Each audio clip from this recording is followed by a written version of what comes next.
Hi, how have you been? So I heard about this restaurant that just recently opened up. Want to go check it out the next time we meet? Was there anything strange about what you just heard? Well, what you just heard wasn't actually me, but an AI-generated audio based on my voice. AI is increasingly being used as a tool for scams, so I headed to a cybersecurity firm to find out the ins and outs of voice phishing. Today, we're gonna go through how fraudsters use some commercial platforms to clone the voice in a matter of seconds. I called a bunch of friends to let Yuan record voice samples of me speaking conversationally. Over the weekend, so on Saturday I went to JB. That's supposed to be for you.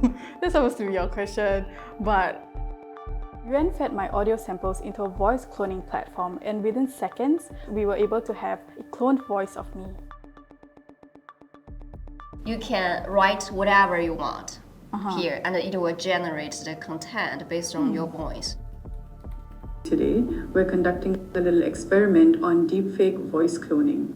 We're going to see how similar cloned voices would sound to mine by using my 40-second voice samples. It doesn't sound like me. Access to voice synthetic tool is surprisingly affordable, with subscription fee starting as low as $5 per month. The technical barrier is also minimal.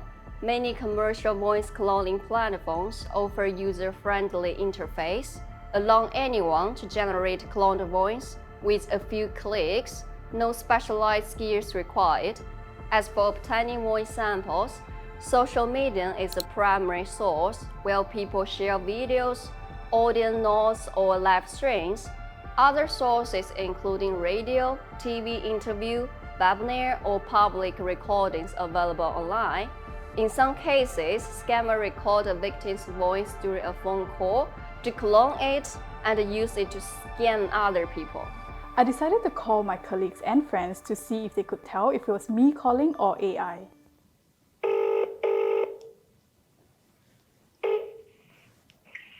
Hello. So I heard about this restaurant that just recently opened up. Want to go check it out the next time we meet?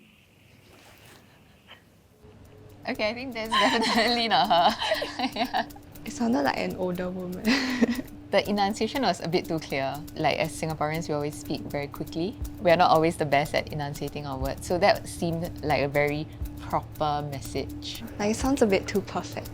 My thoughts is that the first one very clearly is an AI. I think I know cause like it sounded very like robotic and very like monotonous also. It sounded a lot like the words were stretched. So something like this, which is not how people usually speak. So that was one of the things that made it a bit clearer that, okay, this could be a message that was generated rather than her. Not entirely sounds like your voice, but I think most part it does sound like you. So like the voice itself, it does sound like me, but like maybe the way that it's spoken is not similar to how I speak. Yeah, like I feel like the AI one got a bit of accent also. While my friends were able to identify the real me, some factors may have contributed to that. The Singaporean accent may not be as easy to clone as an American or British accent. My friends are also in their 20s and may be more familiar with what AI sounds like.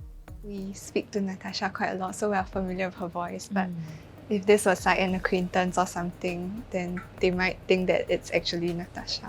But I would imagine that for a lot of people, it would be difficult to tell the difference. Like if it's an elderly, perhaps, right? Like they won't even second guess it if the name on their phone is like their son's name or their grandchild's name. There will be no reason to second guess. High-risky targets, including corporate executives like CEOs, CFOs, financial personnel, and the elderly, especially those unfamiliar with AI voice generation technology. Since scammers are financially motivated, they prefer to target those who can potentially bring high financial return or those who are easily to emotionally manipulated. There are some signs to watch out for, such as unnatural pauses and lack of background noise. But these aren't always foolproof, as voice cloning technology is constantly improving. My personal takeaway is to always be wary. So the next time I get a call from an unknown number, I won't be the first to speak.